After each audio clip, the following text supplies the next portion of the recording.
Hello, everybody. This is Tom Eckert here. You're listening to my podcast, Numerology, a GPS for the Soul. This is your place to learn about the true power of numerology and how to use it to bring out the best in yourself, understand your loved ones better, take wise decisions, and prepare for your future. In other words, how to live your life aligned with your true destiny. Take your time to educate yourself and share these podcasts with your friends and family so they too can enjoy the great benefits of numerology. Enjoy!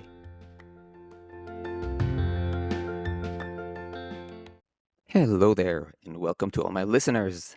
Today, we have a very special episode that sort of stands out from the rest.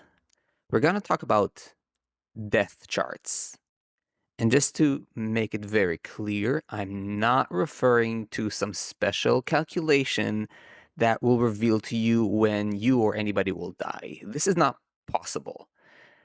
So I'm talking about the date of somebody's death and what it might tell you about the next step on somebody's soul journey. But before anything else, if you're new here, then welcome to my podcast. In my specific podcasts, we talk about numerology as a path for inner transformation, spiritual growth, self-understanding, and I personally attempt to make numerology grounded, accessible, applicable, so you can use it in everyday life. And I do my best to provide you with in-depth information so that you can apply numerology in order to change every aspect of your life for the better and be aligned with your soul and with your deeper purpose. Now, here are a few ways you can dive deeper into numerology should you wish to do so. First and foremost, you can book a numerology reading with me. In a numerology reading, you can ask me any question that is burning, that is important in your life at this point or maybe for a long time, and receive precise answers tailored especially to you.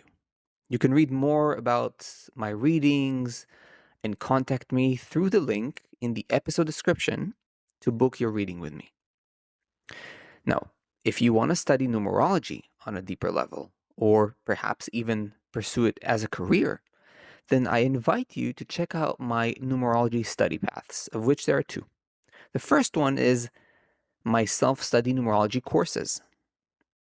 Check them out. They can give you the rare opportunity to learn numerology online at your own pace, on your laptop, your mobile device, your tablet. And my library currently includes 2 self-study courses that are really comprehensive, and more are coming up. Or if you want to really be initiated into the rare depths of numerology, you can sign up to my complete path of certification where you study directly with me one-on-one all the way from a beginner to a numerology expert. And you get certified throughout the way as a professional numerologist. To read more about both study paths, again, check out the links in the episode description. Now, the concept I'm going to share with you in this episode is, in fact, an inquiry of mine, an experiment of sorts, but in no way a proven technique. After all, I'm going to talk about where the soul is going after leaving this physical body based on the date of death. Yes, not the date of birth, the date of death. It's funny, right? To sort of like hear that uh, sort of definition. And again, I don't mean, as I said in the very beginning, I don't mean a date that one can find out through some technique. That's pure rubbish, right? Like, oh my gosh, I don't want to know when I'm going to die. Well, I don't know when I'm going to die and I have no calculation for that. So really, that's pure rubbish. Forget it. I mean literally looking at the very date a person died. And then calculating specific numbers that can potentially tell you something about the intention of their next step on their soul journey. Now, there's no simple, um, sorry, there's simply no final way to verify what I'm going to share with you right now. We have, all of us have intuition and psychic perception to different extents. And while I certainly trust that intuition and psychic perception have a deep truth to them, I simply can't verify 100% that they are accurate or not, right? Many people who are psychic or intuitive perceive different things about the same topic. Yet, I want to make the case that in the same way that the date of entry into this world is very powerful, telling, and also important about our journey, the date of leaving this world is also highly potent, important, and telling. So, this is not going to be like a very long episode, simply because, again, there is no proof I can provide for my case, but I want to share with you this idea and, this inquiry, and you can experiment with it and perhaps share your insights with me. As you know, you can always comment, you can always send messages, and I always interact with you guys. So, let's just go deeper and deeper into this. Now, whether in a physical body or outside it, let's make it very clear. You are always, at all moments, a soul. That's your reality right now as you're reading these words, whether you are aware of it or not. So, you might have had experiences of your soul, of you as a soul, this deeper sense of self, or not, but still that's the reality of who and what you are right now at any given moment. And your existence does not stop or end when you leave a particular form you experience yourself through, namely a body, with a name, with a past, with experiences and memories and places and people. The journey simply continues and takes on new forms.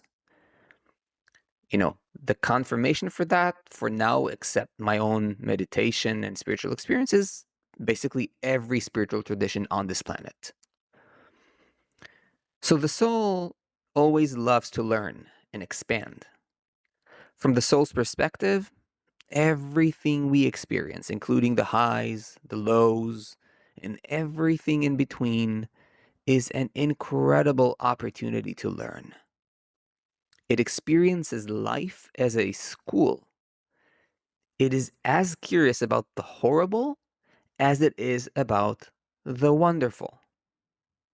That's what's so powerful about the dimension of soul. Now, the numbers you take on at birth, or in other words, your birth chart, they show us the environment and conditions that you, as a soul, chose to play in and grow through. It doesn't show us you, the soul, but it shows us the energetic makeup of the temporary character you will incarnate into, the general texture of your life's events, and your intentions for learning and growing as a soul. Now, think about it. There are only two permanent dates in your life: your date of birth on one end, and your date of death on the other. These are two dates that are unchangeable. In that sense, each one is like an energetic stamp, an intention of sorts. And this is why, to me, the date of death seems also an intriguing point of inquiry. The birth is a final thing, and also death is a final thing.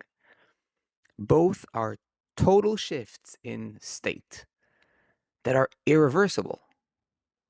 That's why I find some interest in the date of death, as I have this sort of odd feeling that it may be hiding something meaningful about the intentions the soul is leaving with into its next phase of learning.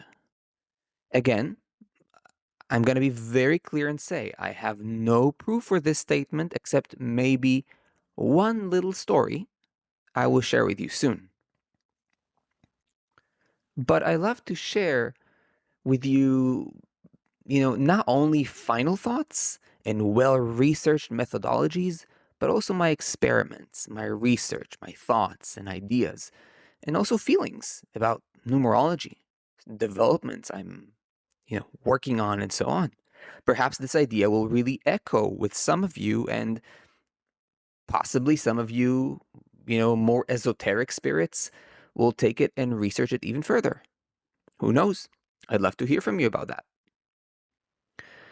Now, as you have probably guessed, when we leave the body, we don't leave with our name. When I die, I won't be called Tom anymore. In fact, I will leave behind all that has to do with this body, its name, its memories, and its form. This is interesting in terms of the death chart because matter of fact is, without a name, the chart becomes much, much smaller, less detailed. You can only rely on calculations derived from the full date of death. In the same way that if you only have a person's date of birth without their full name, your chart becomes equally small. Now, that would include calculations like the life path and birthday numbers, a period cycle chart, and a completely new arrows of Pythagoras chart. Now, you can argue that this, is quite a lot of information, but if you ask me, I'm trying to stay as, focused, simple, and direct as possible without assuming too many things. I personally only look at the life path and birthday numbers as the main indicators of intention for the soul's next step at the time of death. And I'm talking again, the new, so to speak, life path and birthday number. Um, and so perhaps this is a good time to share with you my personal story.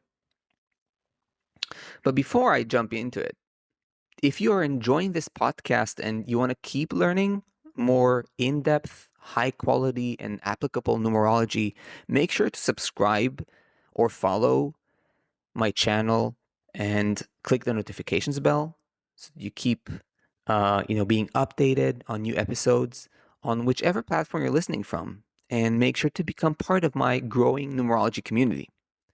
And also make sure to check out the comment section and leave a comment on an episode you liked, share your thoughts, ask questions, be part of the discussion. It's an opportunity to connect and for me to get to know you and answer you directly.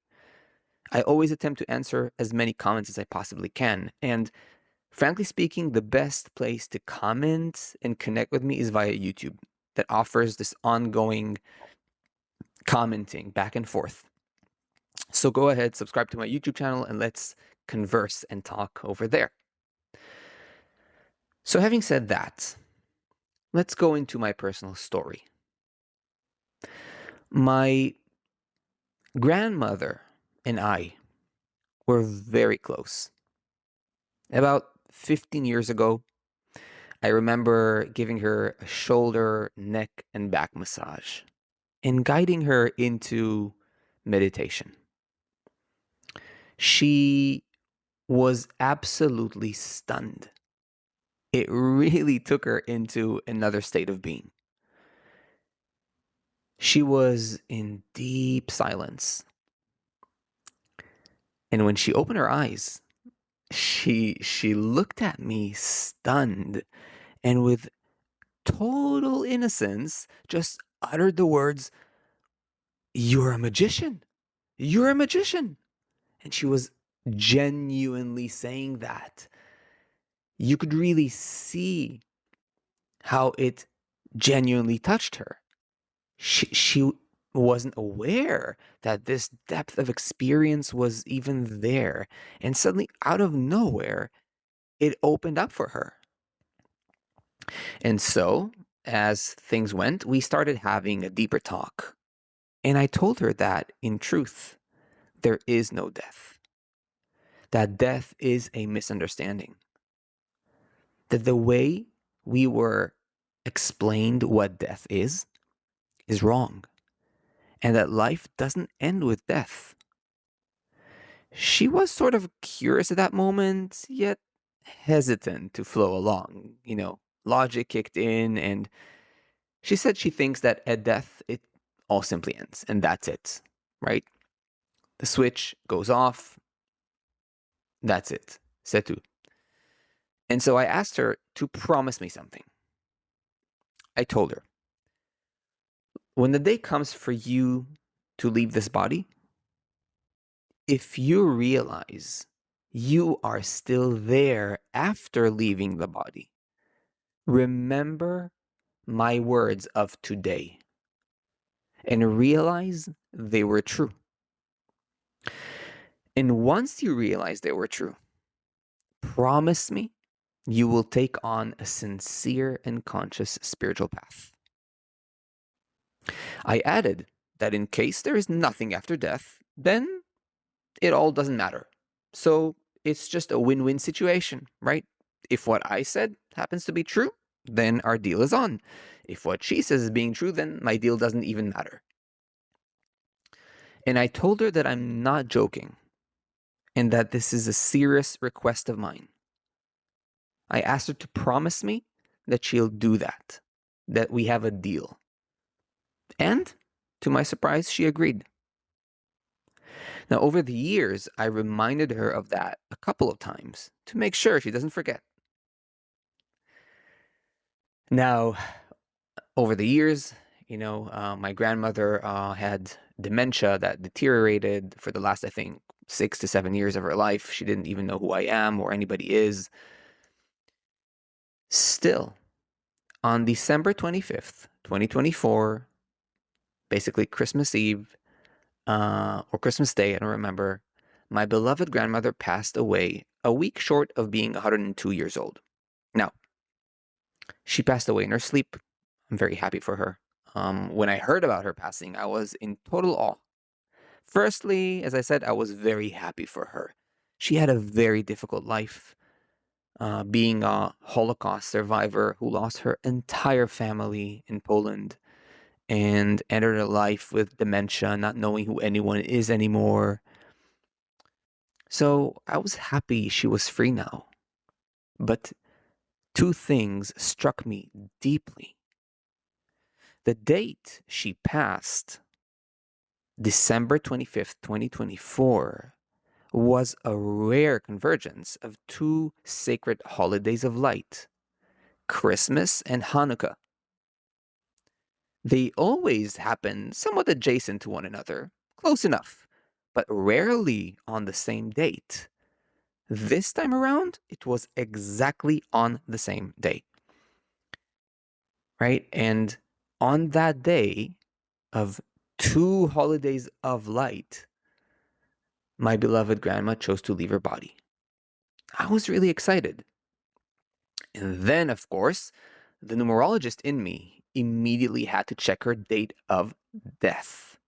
By that, I mean that I had to calculate her death path number, right? We always say life path. Now I'm going to say death path number and death day number or birthday number, right? Just the same calculations, just basically based on the date of death, date of passing. So parallels to life path and birthday numbers. And to my utter amazement, her death path or her new life path, so to speak, in leaving was a 9 and her birthday a 7. Now, first of all, if you haven't ever downloaded my ebook, then I highly recommend you do so by subscribing to my newsletter. Why? Because you will learn that in the method I teach, looking at one's life path and birthday number together tells you something very fundamental about the core destiny. It's like a portal. So now, having said that, if you know the numbers a little bit, you will know that both of these are perhaps the most spiritual numbers in a numerology chart. Moreover, as a number combination, 7, 9, they truly stand for the archetype of the wise old one, the elder. But it doesn't end there. 7 and 9 are my core numbers. And her connection to me was so strong. And somehow it gave me the feeling that the promise was indeed kept, and that she indeed realized that she is still there, and therefore chose to leave through the gate of 9-7 as an intention going forward on our journey. In other words, as per our agreement, to go into a sincere spiritual path. Now, can I prove this? No, not really. But is this particular story somewhat magical and interestingly synchronized? I would argue that yes. I'll even add to that I spoke to her in meditation after her passing, and I asked her to give me a sign that she's okay whenever time is right and ripe. And just one day, I guess a couple of weeks later, I open one of the most sacred books in Judaism, the Zohar, a Kabbalistic book of immense light. And I just open it on some kind of random page. And it's like a first chapter of something important. And in the very center of the page, there was a big word that was like sort of emboldened and also printed in bigger print. And that was her freaking name. And I was like, okay. So, small little esoteric things, but just wanted to share with you guys. Now, I think that the idea of death charts can be practical if we want to examine things from a higher perspective, a soul's view, so to speak, right? So, as I said, I like things being practical, meaning that we're not just like, fanciful about things or interested in things that we can never use or cannot evolve. So, I'm trying to give some context. I think that using death charts can help us broaden our perspective of what our journey means. It may not be practical in terms of understanding the current lifetime, right? Because for that we have the date of birth. But it may open our mind and heart to seeing more aspects of the soul journey as a whole. The soul comes from somewhere, date of birth. The soul goes somewhere, date of death. And in that sense, this practice might indeed be worth integrating or at least trying out from time to time to widen our lens and expand our perspective on the soul journey. And perhaps to also train ourselves to view life as infinite. So remember, I'm not talking here in any way, if that was not clear until now, about predicting dates of death. That's absolute bullshit, pure rubbish. This, to my knowledge, is not even possible. And even if it were, between you and me, I just wouldn't do it. Not to me, not to anybody else. This is about honoring the date of death. This is what this episode is about. The honoring of the date of death in the same way that we honor the date of birth and allow it to reveal to us the deeper intentions of the soul going forward on its sacred journey. Okay, my friends, before we wrap this up, if you have enjoyed this episode, if you enjoy my podcast, remember to subscribe, to click follow, and turn on the notifications bell on any platform you're listening from, and make sure to be part of my numerology community. Also, remember to comment It's a lovely opportunity to share your thoughts, ask questions, interact. The best way to do that is YouTube, because we can simply go back and forth. So go ahead, subscribe to my YouTube channel, and let's start talking. Also, don't forget to check out my professional numerology readings, a wonderful, in-depth way to know yourself. And of course, check out my self-study numerology courses, the self-paced ones, or if you want to go really deep, then check my in-depth numerology certification studies. That will really give you a deeper mastery and initiation into numerology. My friends, what a joy to share with you this unique, out-of-the-box idea. I hope you enjoyed it. I hope it gives you some food for thought and maybe some experimentation. I thought it was going to be a short episode. It wasn't eventually. It was pretty normal. I enjoyed. I hope you too. And as always, I'll see you in the next episodes.